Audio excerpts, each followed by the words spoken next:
Eto ha, magbibigay lang ako ng komento dito sa pamimigay ng pera ng mga congressman na ito na sana no, kapag may malawakang pagbaha no, or malaking pagbaha or malalang pagbaha no, gaya ng mga sakuna, like ganyan, di ba? Mas mainam no, or mas maganda na kung ang idirekta or idiretso niyo nga ihatag or ibibigay sa tao yung mga relief goods tulad ng pagkain. Yun naman ang unang pangangailangan, 'di ba?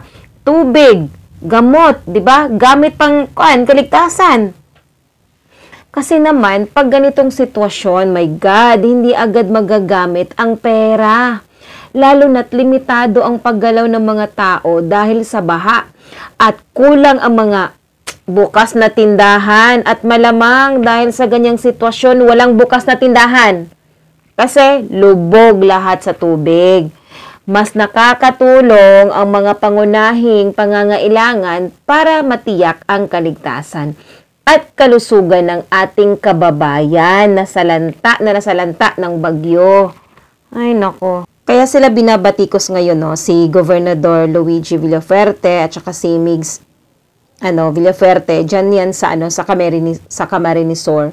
So dinefend naman sila ng kanilang ama, pero aanin mo naman yung 500 pesos, yung lahat naman ng tao doon is stranded. Ako. Pakinggan natin itong mga sigawan ng mga tao dito, Hana. Sana all daw. Tuwang-tuwa pa sila, no? Ito talaga, no, pag ang Pilipino talaga, konti lang yung kaligayahan. Mapapasaya mo na talaga. Sana all.